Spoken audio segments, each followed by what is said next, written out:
doing well. We had a long day yesterday, but hopefully today is going to be a little bit calmer. We've got the Bank of England interest rate decision, and we had the Bank of Japan interest rate decision. And don't forget, we've got a PAL speech tomorrow as well, which I only just noticed. So that's going to be quite a chaotic, turbulent end to the week with a PAL speech. Now, with our risk calculation, we are quite risk off because for every one person short in indices, there's 7 people trying to buy. And normally these guys hold them to losses, they're counter trend, they're emotional, and we'd want to be doing the opposite of those guys. If they're buying to that degree, we should be selling because this is these guys are normally wrong, normally a speech mark. So the trouble is they are buying against a fundamentally bearish backdrop where the Fed are doing their QT, which is withdrawing stimulus, and we've got the Russia-Ukraine, we've got the China-Taiwan, and we had a revision on the federal funds rate yesterday where the entirety of the interest rate cycle was 4.5 in 2023. They've now pushed it up to 4.6, and then that's causing the USD to gain some momentum and to really pretty much like it's like a ball in a china shop. It's been very bullish, and it's wrecking quite a lot of things. So the prior projection was 4.5, and that's 4.6 after the statement, and that's causing the USD to strengthen, and that's causing more risk off because that's more than the big fish had anticipated with the interest rate hikes. So that's going to be fairly bearish fundamentally from a fundamental perspective, and sentimentally we're bearish. Okay, VIX is above the yearly pivot, so that's risk off. So things are looking risk off. And look at the safe havens, the USD and the Swiss. You could probably argue CAD might belong there, but this is the strong buy section. Look where the yen is, which is really, really, really interesting. Yeah, and this is the risky segment there. So Aussie does belong over here with Kiwi. Pound probably could be over there as well. But anyway, the safe havens are buy, which would then, agree with the risk off. And especially as that little shock to the federal funds rate as well. So that caused a big shockwave. It's only a tiny increment, but it's just enough just to spook the markets. Yields rose because of that, I believe, and also Russia-Ukraine. Putin was talking about mobilization of troops, 300,000 troops. So that's really heavy, and that's risk off. It doesn't matter how you look at things. War can't really be a risk on scenario. These are pumped. These are ridiculously high. So we'll probably continue to pump higher, and then this would strengthen USD. We want to be looking at probably like the 2-year for clues, and then that's probably a key one.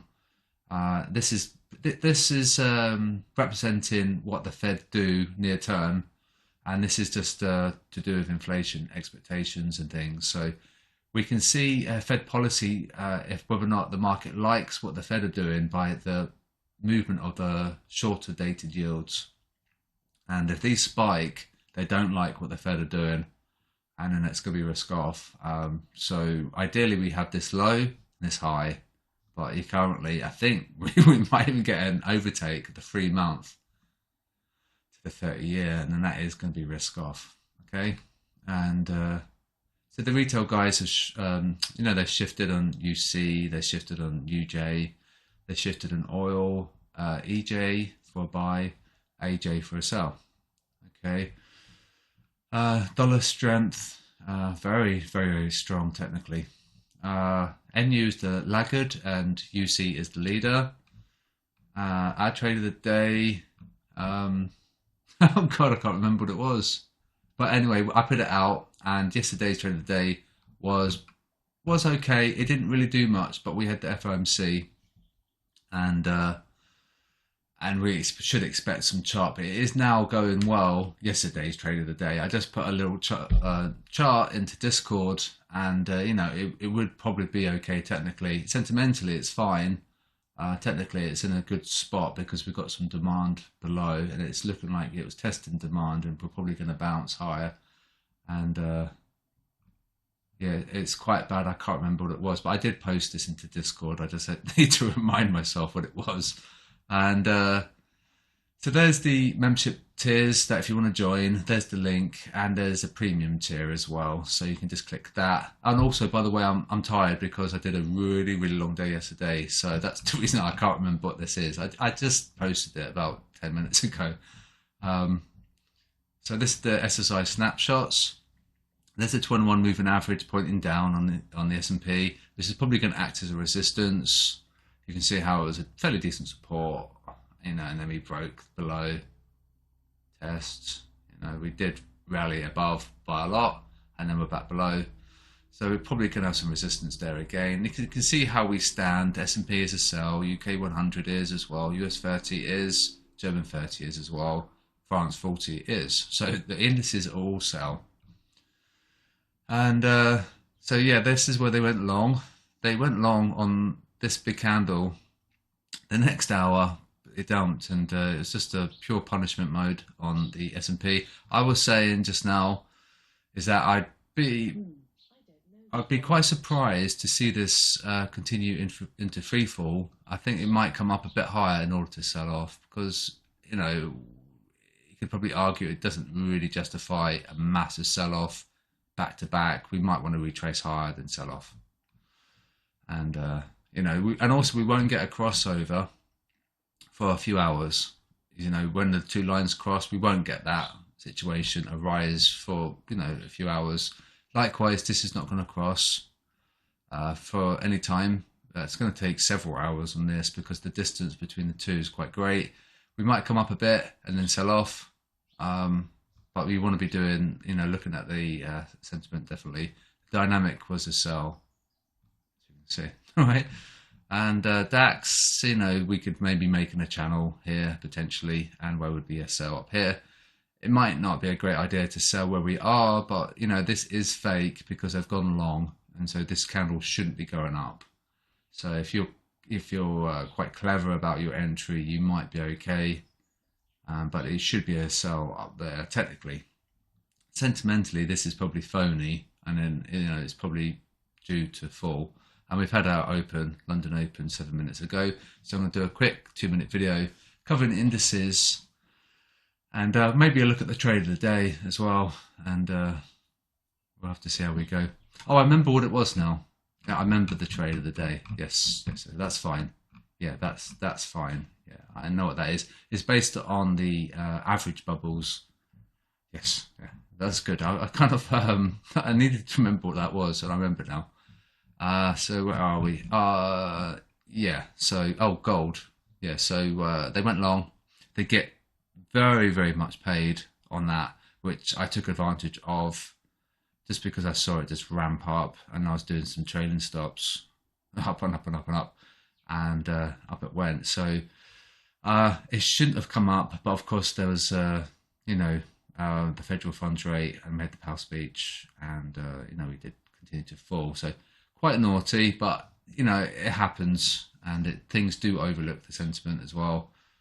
They do get paid sometimes, and they really got paid on that move. If they entered there like I did, they would have got paid quite nicely.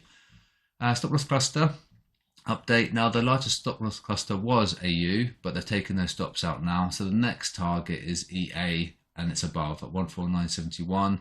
And so they basically bully these guys, and they take their pocket money. They take their lunch money, and then they're going to bully these guys until they're taking their lunch money. And then I guess it might be back to AU again. That stop loss cluster is quite large. So probe, punish, probe and punish, and then back to probe and punish.